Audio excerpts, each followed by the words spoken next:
Yeah. Me too. Thank you, BJ. Every night I get to play rock and roll music for people. I'm thankful. So I'm gonna. I use this moment every night to talk about what's ever on my mind. Play whatever acoustic song is on my mind. And the one that's been on my mind a lot lately. I talk about it a lot, but I'll tell you why in a minute. I lost my mom New Year's Eve of 2019.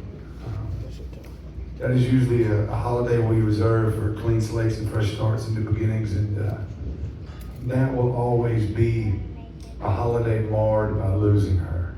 It will never be a celebratory thing for me again. It was tough. She was my best friend. I talked to her 2 or 3 times a day, every single day. She believed in this thing when she shouldn't have. Every good quality I have came from that woman.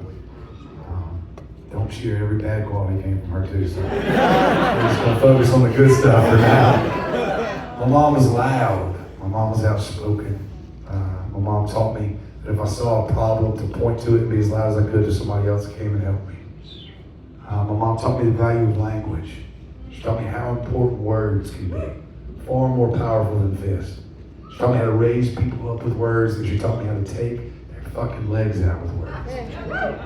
She taught me how to do both exceptionally well. Follow me on Twitter.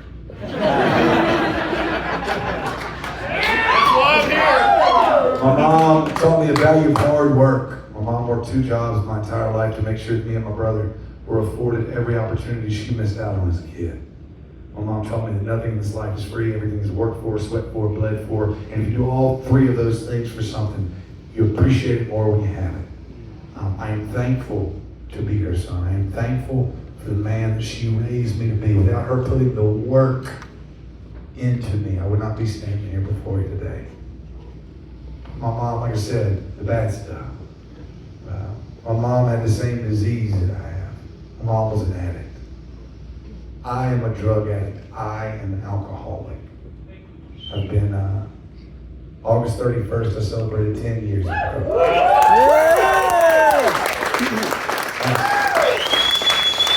That shit never leaves. It's still in your blood.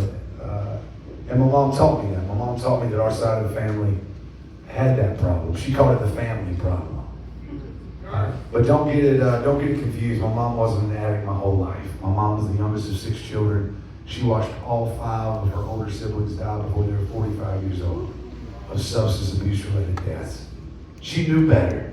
She never drank. She didn't do drugs. She didn't do anything around us.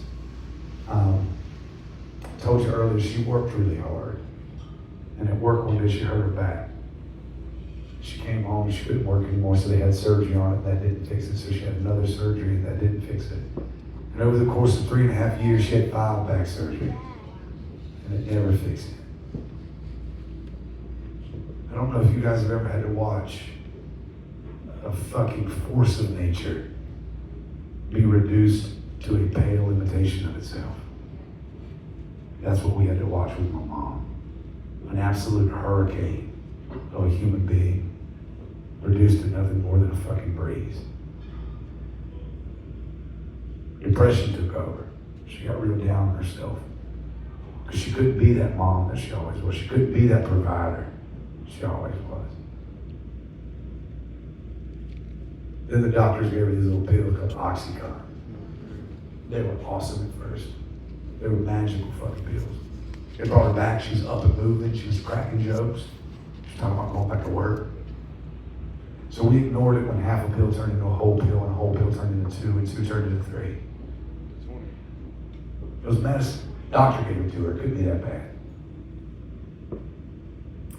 It wasn't until the early onset dementia kicked in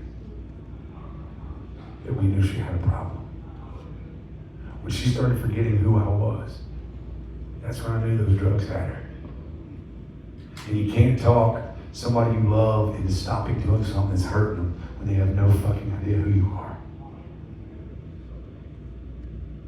So we sat back and we watched her just fade. When my dad called me on New Year's Eve and told me she was gone, I wasn't sad. I wasn't lonely. I wasn't even angry. I was happy. I was happy that she wouldn't hurt anymore. I was happy that the drugs weren't winning anymore. Then the guilt kicks in. As a son, you're supposed to miss your mom when she dies.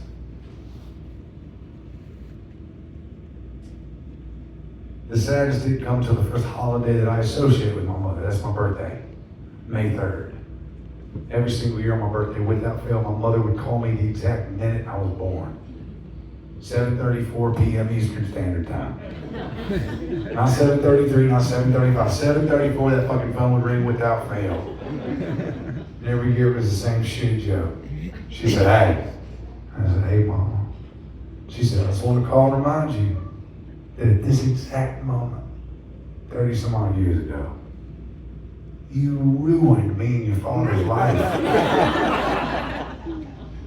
She said, PJ, we used to be young and beautiful people. We used to have dreams and goals and aspirations. And then we had you. And she tried her best not to laugh. Sometimes she'd make it 15 seconds, sometimes she'd make it a whole fucking minute, but eventually it would start rumbling. That good laugh, not that fake shit you do in front of your friends. The good stuff, the awkward laugh.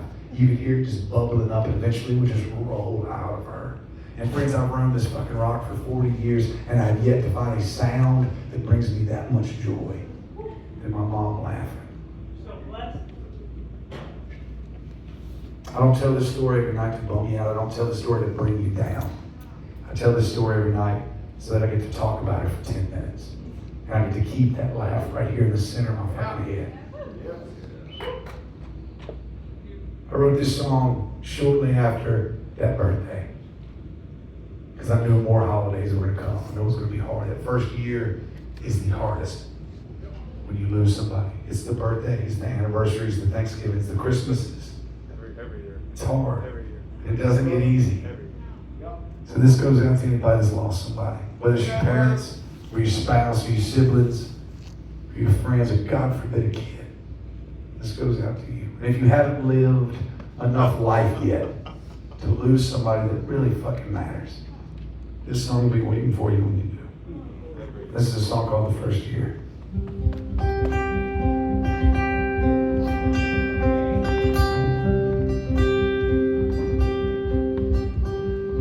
It's fine to hear that time of year when your favorite flowers start to bloom. And the showers of April cascade to the sauna we call June. Yesterday was my birthday, the first one since you've been gone. All my friends say it gets easier. All my friends have been known to be wrong. 'Cause you left in such a hurry. I had so much left to say. Yeah, I'm just passing by. Thought I'd stop and say hi, that I miss you. Happy Mother's Day. Yeah, two of you said I do. July 4 of 76. It was all sunshine and rainbows till you threw a couple babies in the mix.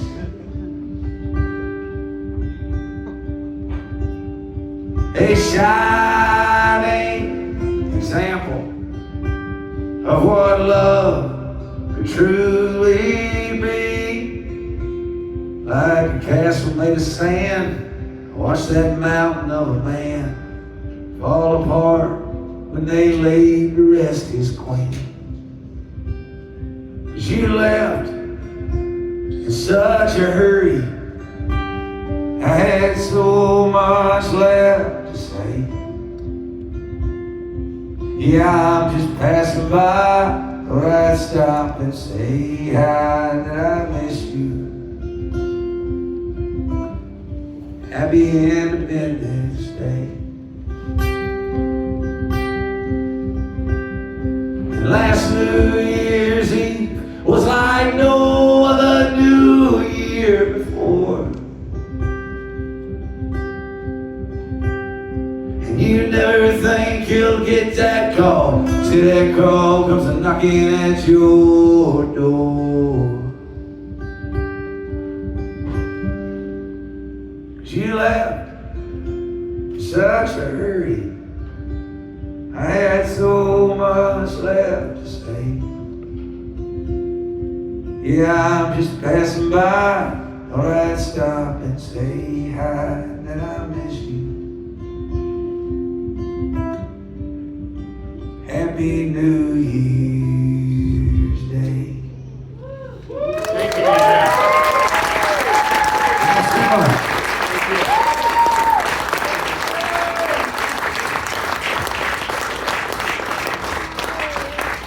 Like I said, substance abuse ran in the family. I got it honest. I've got a redneck side of my family and a redneck side of my family. As a kid, you don't know what substance abuse is. You don't know what it looks like. No idea. You just know two fucking things, two very simple things. You got cool uncles. Really cool. You got lame uncles. My dad's side was the regular old rednecks, run-of-the-mill rednecks. They worked really hard jobs, took care of their family, went to church on Sunday, had a couple cold beers every now and then. Run-of-the-mill rednecks.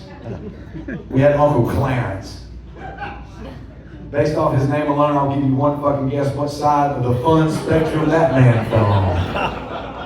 Clarence was a highway patrolman for the state of North Carolina for 40 years. That man didn't laugh, he didn't joke, he didn't smile, he didn't season meat properly, he gave shitty Christmas gifts. I loved him because I was scared shitless of that man. Only gift he ever gave me, my 16th birthday, he gave me a card with no money in it. It just said, BJ, happy 16th birthday. If I ever catch you speak through Forsyth County, I will write you a ticket. Uncle Clarence. Fucking monster. You learned how to drive. But on my mom's side of the family, we had Uncle Benny. Uncle Benny was the coolest motherfucker that has ever lived. Every one of you have an Uncle Benny. You might not call him Uncle Benny, but you have an Uncle Benny. Uncle Benny was the one you were excited to see every Christmas and Thanksgiving.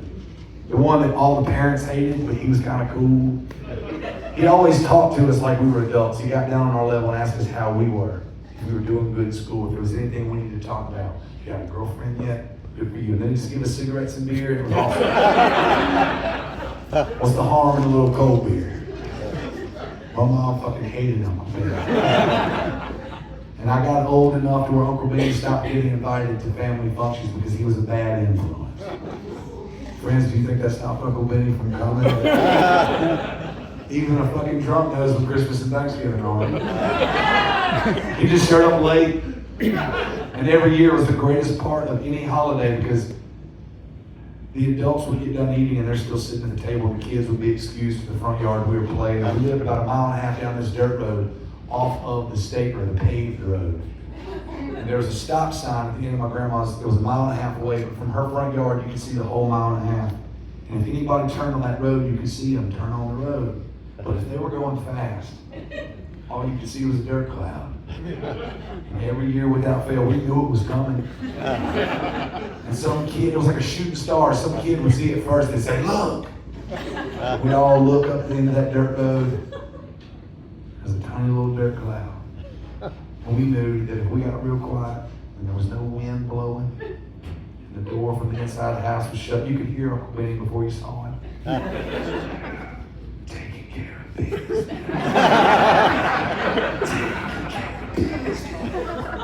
And that dirt cloud would get bigger and bigger and bigger. And out of that dirt cloud, eventually, would shoot Uncle Benny in his Trans Am. Because one, of course he drove a fucking Trans Am. Two, T-tops out year round, the man didn't give a fuck. And so he starts fishtailing up that dirt road. He gets to my grandma's driveway, he e-brakes that son of a bitch, gives a little bit of gas, jumps up that hill, e-brakes again, parks the motherfucker sideways, because nobody's leaving. And he hops out just swaggered. That man just had so much style. He got out so smooth, he bow slide across the hood of that thing, and he opened up the passenger door for whatever holiday and cocktail waitress he was dating at the time. Because even though he was a drunk and a messed up human being, he was a consummate fucking gentleman. And he'd always talk to us. He'd rub our heads. How y'all doing? Good. Like a redneck Easter bunny. Just beer, cigarettes, Playboys. It was awesome. And Uncle Benny would walk into the house, and within 5 minutes, 2 things would happen. One, you would hear something break. And then you'd hear my tiny little grandmother scream, "Benny! Call the fucking cops!" And then just so smooth, Uncle Benny would roll back out that screen door and be like, "Kids, Uncle Benny's got to get the fuck out of here." And he'd rub our heads, we'd get back in that Trans Am and back it up, and it was just like in reverse. BTO fading the distance, plus kids in the front yard just cheering like we're at a fucking football game. Just, "Uncle Benny!" Uncle Benny died when he was 37 years old. Don't you feel bad for him? He lived. Motherfucker wouldn't do it any different, I promise. I was in 4 of that man's weddings before I turned 10 years old. 2 of those weddings were so close enough together, I didn't need a new suit. And I was a fast-growing boy. Uncle Benny lived. Don't feel bad for him. He could have went out at 34 if he could. But I didn't know I had a problem until my mom pulled me aside at a family function that I'd shown up to, a little fucked up. She said, "You know who you remind me of right now?" It wasn't Clarence. After that conversation with my mom, I got the help that I needed. Through my wife and her, I got sober. And this is a story about my journey with that. This is a song called "One Day at a Time."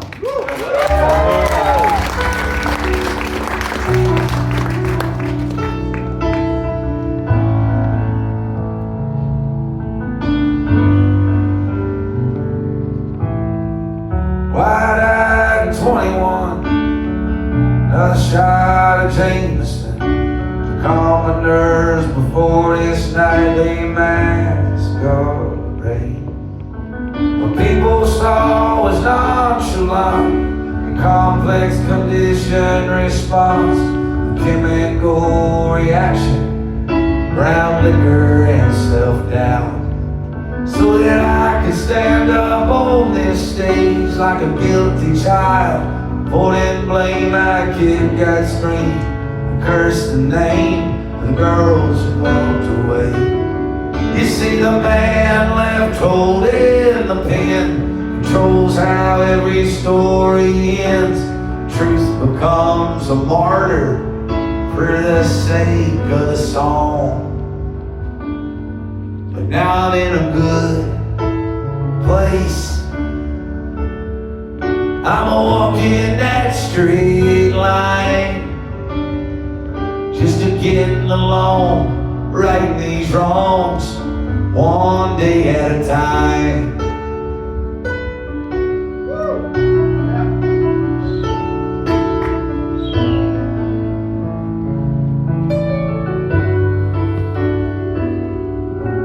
For years the drinks were just a crutch, until the drinks were just too much. I guess it comes with the job. Hail, hail, rock and roll. See, songs fulfill a human need to sit back and watch another man bleed. So for a moment, we don't have to feel sorry for ourselves. This imaginary confidence became my first line of defense. If you don't let them in, boy, they'll never let you down. But she broke through and took control, my sweetheart of the rodeo. And for the first time, I found something I couldn't afford to lose. So yeah, I'm in a good place. I'm a walking that straight line, just a getting along, right these wrongs, one day at a time. Mr. Rhett Huffman.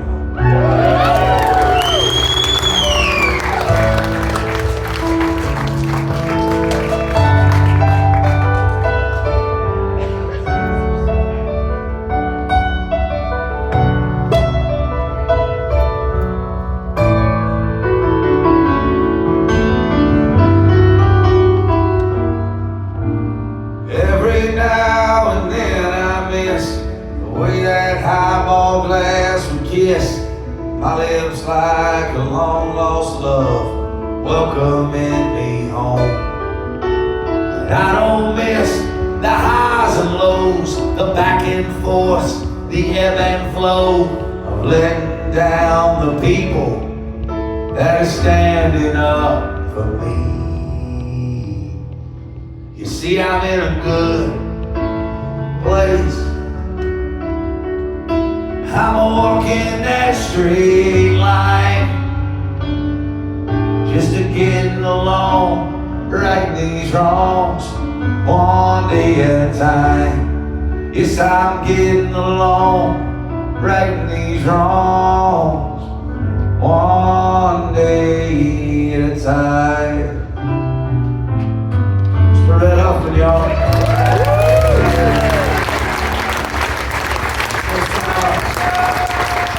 Appreciate it. One more time for this fucking band.